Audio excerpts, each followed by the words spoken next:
สบายดีตอนเช้าจากใจกลางเมืองหลวงพระบางนี่คือบรรยากาศอยู่ที่ต่อหน้าหอพิพิธภัณฑ์แห่งชาติหรือว่าพระราชวังเก่านั่นเองพี่น้องสำหรับวิดีโอนี้อุ่นใจจะพามาเบิ่งบรรยากาศใจกลางเมืองหลวงพระบางตอนนี้ว่านักท่องเที่ยวหลายปานใดพี่น้องจุดหลักๆก็คือหอพิพิธภัณฑ์แห่งชาติหลวงพระบางนี่แหละที่ว่านักท่องเที่ยวเกือบว่า 100% ที่ว่าเข้ามาหลวงพระบางต้องได้มาเที่ยวมาชมสถานที่แห่งนี้ส่วนนี้ได้ยินว่านักท่องเที่ยวเกือบว่าล้นเมืองว่าซั่นพี่น้องเอ้ยโดยเฉพาะนักท่องเที่ยวจีนนะ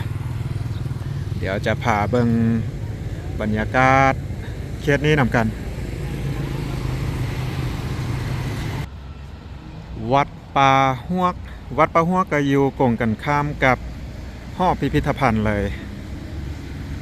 ฝากนี้เงียบสงบดีแล้วก็จะได้วิวบรรยากาศงามๆเนาะกงกันข้ามหอพระบางแล้วก็หอพิพิธภัณฑ์นั่นเองยูตีนพูซี่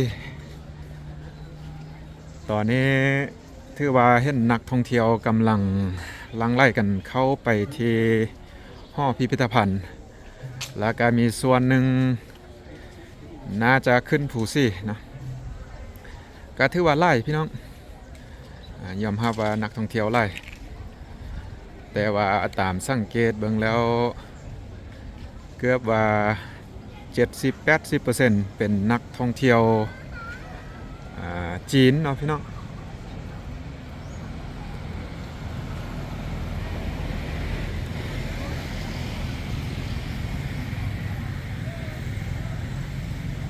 มุมนี้ก็เป็นมุมที่ว่า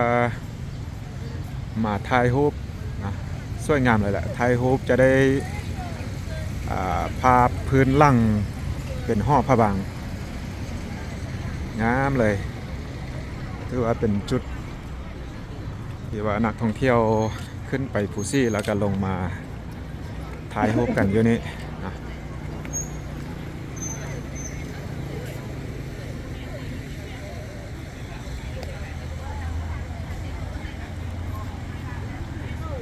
แล้วทางนั้นกับเป็นหอพิพิธภัณฑ์แห่งชาติหลวงพระบางหรือว่าพระราชวังเก่า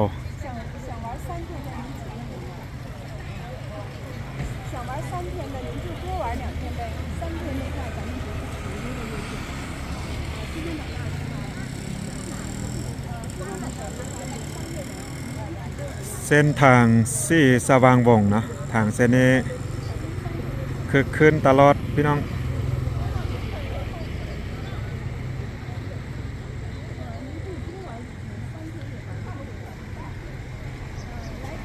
แต่ว่าส่วนใหญ่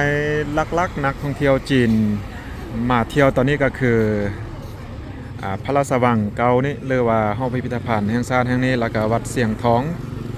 แล้วก็มีพูซี่เนาะแล้วก็ไปตาดกวางสีก็ถือว่า3-4 บอนลักๆที่ว่านักท่องเที่ยวจีน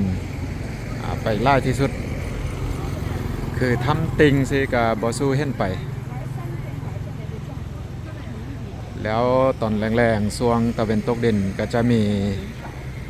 ขี่เหือพี่น้องหลักๆของนักท่องเที่ยวจีนก็คือขี่เหือชมบรรยากาศแม่น้ำคลองหรือว่าเบิ่งตะเวนตกดินนั่นเอง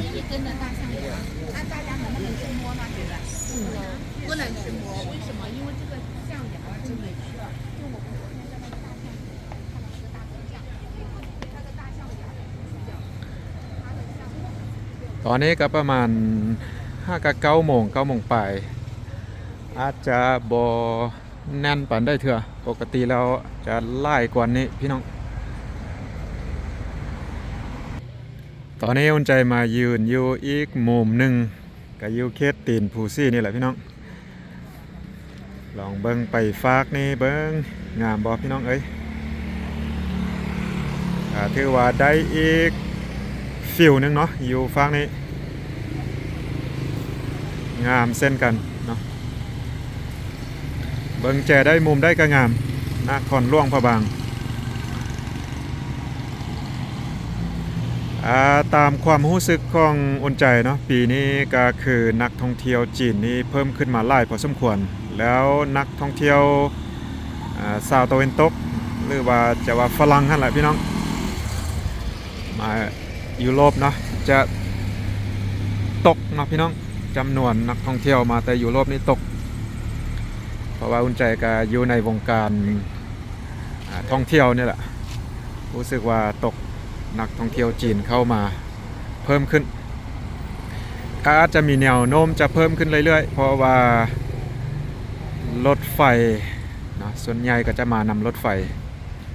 ขบวนหนึงนี้ก็แกผู้โดยสารได้หลายร้อยพี่น้อง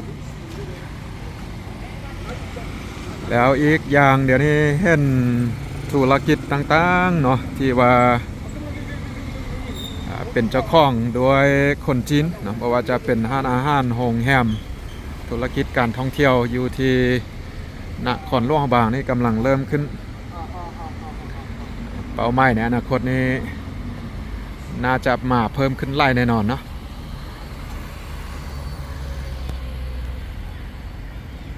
เส้นนี้ก็ลองลงไปแคมป์คลองพี่น้องผู้ที่เห็นอยู่ทางหน้าเพิ่นก็เป็นอีกฝากของแม่น้ำคลองหรอเนาะทางเส้นนี้ทางเส้นทางที่สว่างวงก็จะขึ้นไปเลียบขึ้นไปก็ถือว่าเป็นเส้นทางที่ว่ายาง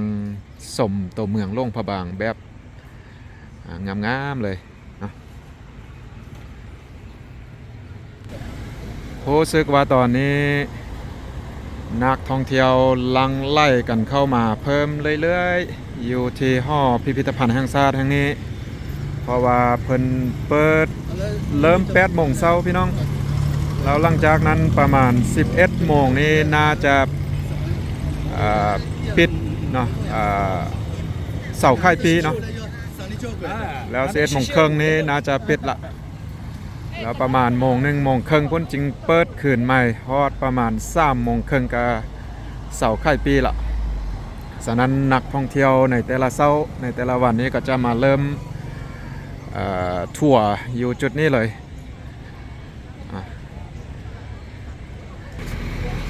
นักท่องเที่ยวอยู่หลวงพระบางนี่ก็ถือว่าหลายพี่น้องเทียบใส่สถานที่แล้วก็พื้นที่อยู่หลวงพระบางเพราะว่าสถานที่ท่องเที่ยวต่างๆอยู่เขตหลวงพระบางก็บ่ได้เป็นพื้นที่ว่าใหญ่กว้างบางบอนบางจุดก็จะให้มีการเฮ็ดให้มีการแออัดนิดนึงเนาะโดยเฉพาะในวังพี่น้องในหอพิพิธภัณฑ์นี้แออัดหลายแล้วก็วัดว่าอาหารต่างๆถ้าหากว่าเข้ามาพร้อมกันในจำนวนหลายแบบนี้ก็แออัดแน่นอนหลักๆก็คือกลุ่มทัวร์นะของจีนพี่น้องจะบ่เป็นทัวร์ที่ว่ากลุ่มน้อยจะเป็นกลุ่มใหญ่ๆเลยเนาะ10-20 คนขึ้นไปฮอต50-60 คนก็มีฉะนั้นไปจุดได้นี่เต็มแน่นอน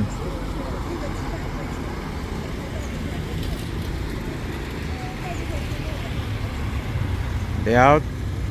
สำหรับวิดีโอนี้อุ่นใจยังมีต่อพี่น้องเดี๋ยวอุ่นใจจะพาไปเบิ่งอยู่ตาดกวางซีเนาะในช่วงตอนสวยหน่อยนึงเนาะว่าจะ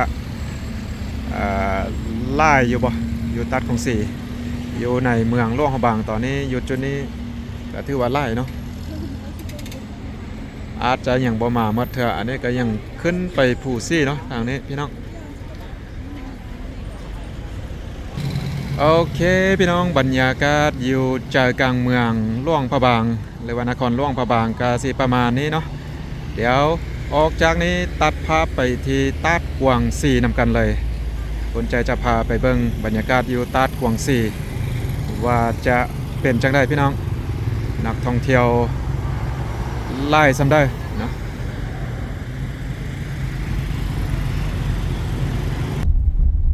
ต ตัดภาพมาที่น้ำตกตาดกวางสีตอนนี้เขาก็มาฮอดเขต full of cars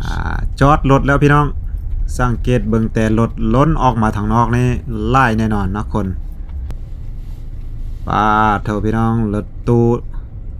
แกบนักท่องเที่ยวถือว่าเต็มเลยลานจอดนี่ถือว่าเกือบบ่พออะไรเนี่ยแต่น่าจะไล่พอสมควรนั่นแหละเนาะตอนนี้อุ่นใจก็มาฮอดตาดกวางสีเป็นทีเรียบร้อยพี่น้องแต่ว่ามาฮอดยักว่าบ่ายหน่อยหนึงตอนนี้ก็คือประมาณ3 โมง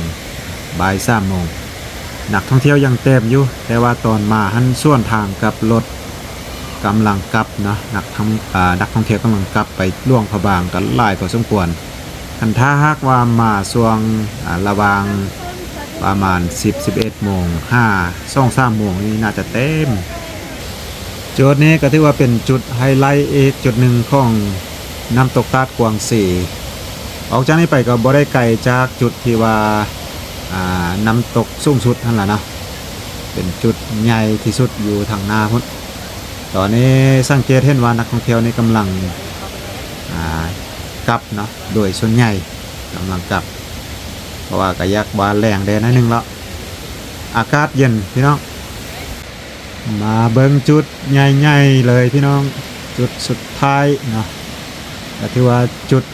น้ำตกที่ว่าสูงสุดอยู่ในตาดกวางสีคันท้าไผ่ขึ้นมาบ่ฮอดจุดนี้ก็ถือว่าบ่ฮอดตาดกวางสีเถื่อนานเลยพี่น้องต้องมีขั้วนะบอนที่ว่าเบิ่งคักสุดถ่ายรูปงามสุดก็คืออยู่ขั้วหั่นแหละพี่น้องบางครั้งบางข่าวนี่ขั้วนี่ก็จะเต็มนักท่องเที่ยวจนอ่อนพุ่นแหละเนาะ